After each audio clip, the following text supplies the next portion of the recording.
Hello, my dear friend. It's been a while. Sit down, make yourself comfortable, pour some tea. Today I'm drinking one of my favorites, Lao Dongding. Today I would like to invite you to a conversation about silence. And not the silence that we try to create around ourselves by sliding the drawers, closing the curtains, putting the sleep mask on our faces when we go to bed, and using the headphones with the noise cancellation. I'm talking about the silence that comes from within, and recently I've realized that this is actually turning into a new luxury. So what I mean is all those attributes that we've been considering to be luxurious for a long time, like vehicles and fancy clothes and accessories and stuff. Half a year ago, I moved with my girlfriend to the mountains, far away from all the noise and tourists. As you know, we live in Bali and it can get pretty crowded, especially during the holidays. So we moved to the mountains, to the northern part of the island, and we settled right on top of one of the mountains. So basically we were like all alone there, walking around with our dogs. The air was incredibly fresh. The view was stunning. We saw the mountain peaks and the ocean and the valleys. And then while walking around, we could just take avocados and bananas and oranges from the trees. And every week, the people who work in the fields, they just brought fresh flowers to us. So that was just amazing few months up in the mountains. And it took me a couple of weeks to sit down and finally realize that this is actually the only thing that's worth paying for. Like, that's the only attributes I'm willing to work my ass off, and I'm willing to save money, and I'm willing to pay for. It's not cool new sneakers. It's not brand new iPhone, even though we need new equipment each year to upgrade the level of our content and keep up with this technology. I'm not saying that we just cancel everything else from our lives, but I just realized that these are the things that are that truly matter.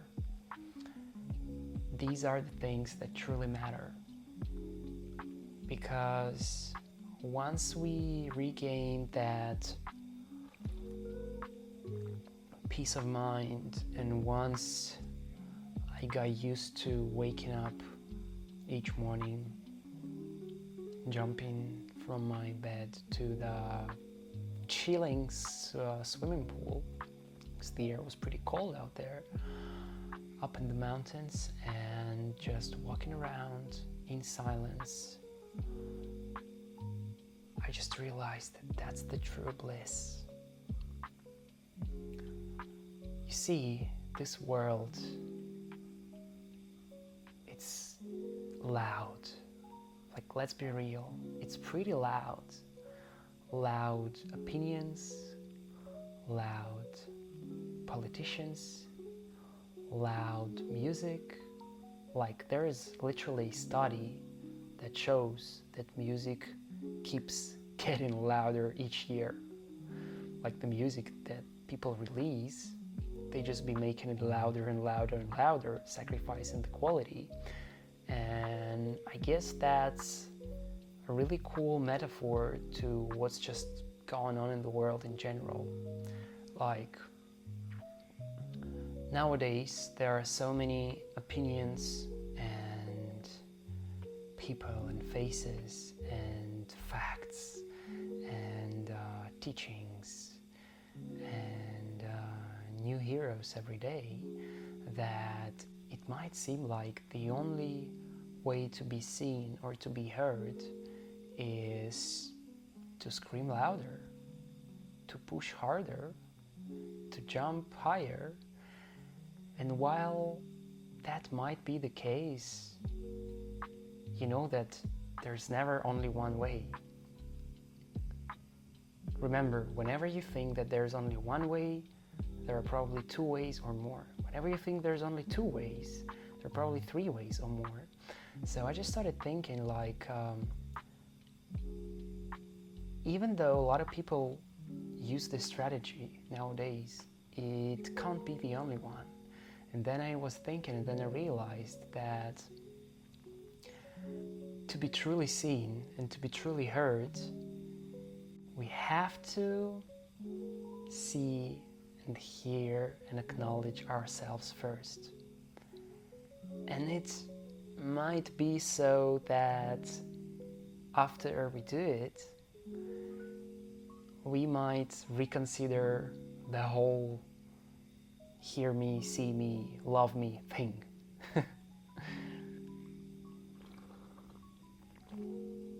Another funny idea is that even the rest now became like performance-based or efficiency-oriented. Like, we want to sleep efficiently, we want to take rest efficiently. Like,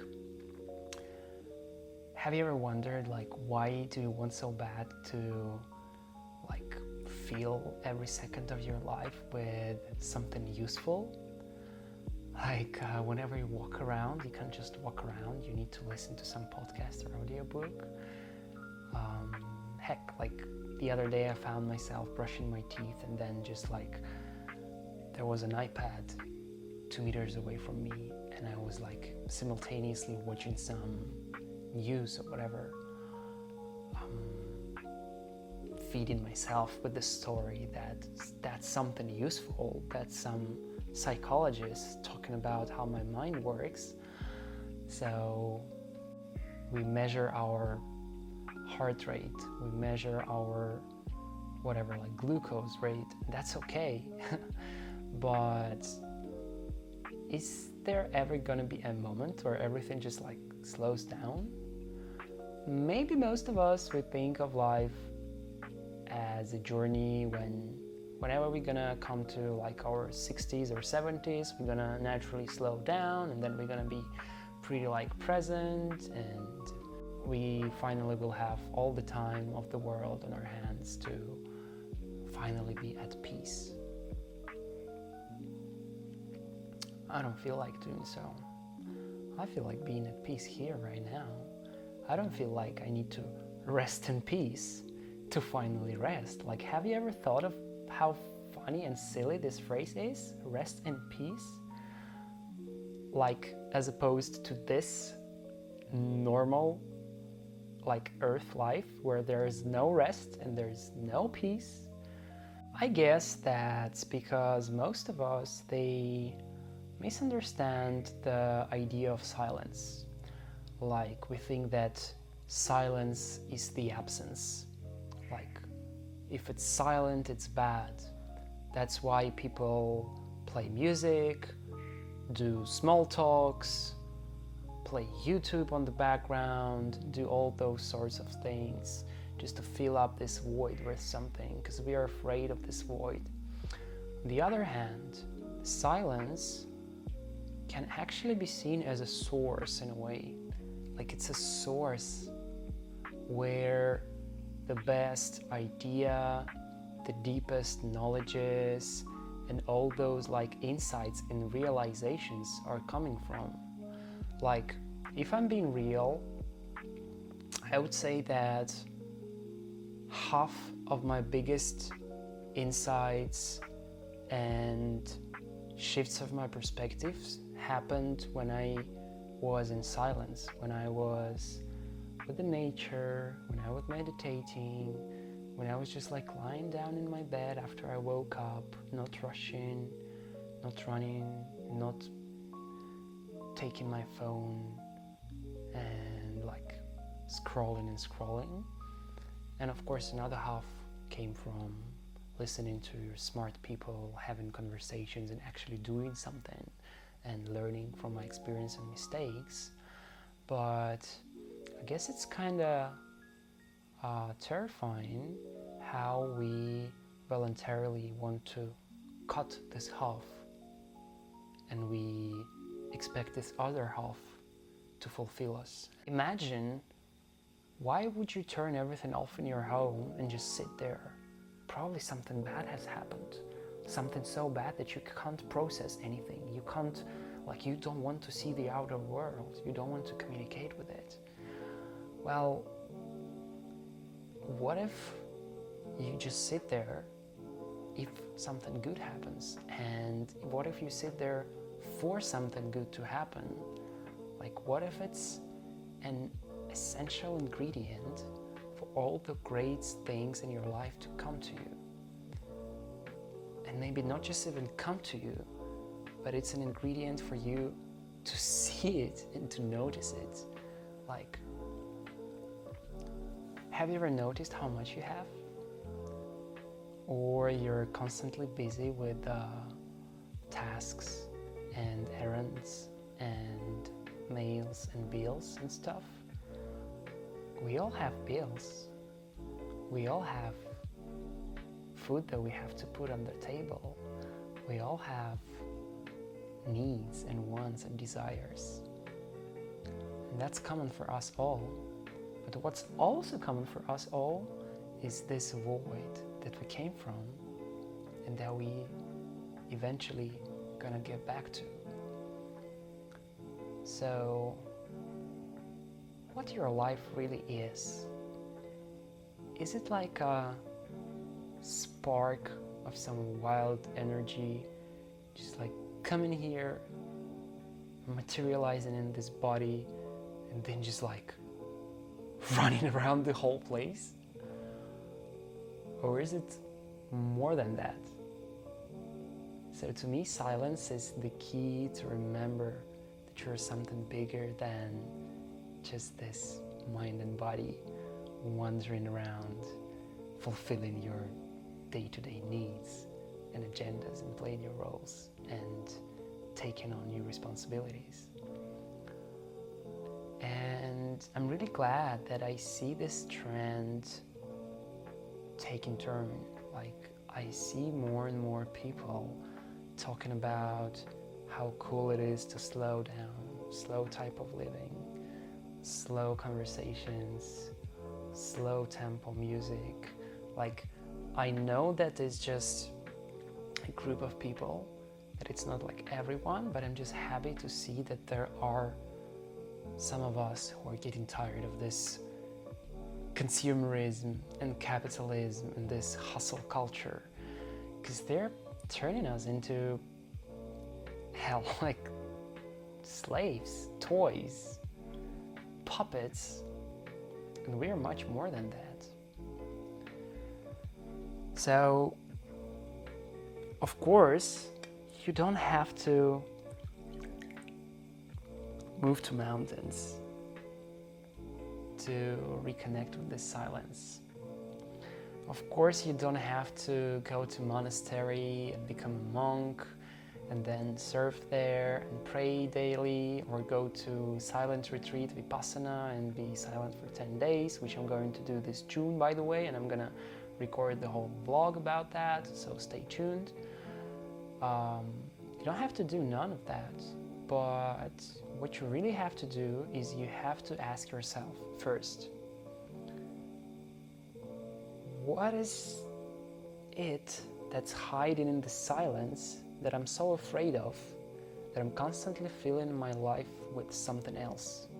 Noise, ideas, movements, actions, people, emotions and stuff. Second, how can I find some silence in my daily life? Maybe this will be 5 minutes in the morning with your morning cup of coffee, really just sitting there, contemplating, dreaming, wondering. Maybe it will be 5 minutes before you go to bed. Maybe it will be a long walk that you take instead of taking a taxi. Maybe it will be a holiday or a weekend without any gadgets, just you, your partner, your friends, nature, fireplace, conversations, and then those moments where you just like sit there together but quietly, and it doesn't feel wrong. It doesn't feel like there's a void that needs to be filled. It just feels blissful. I hope this video would trigger some thoughts inside you that I've been going through in the past months, and I hope that you will find the answers to these questions. And of course, I hope that you will share with me and with the rest of us some bits of your journey down in the comments. Don't forget to like, subscribe, share it with your friends, and stay tuned.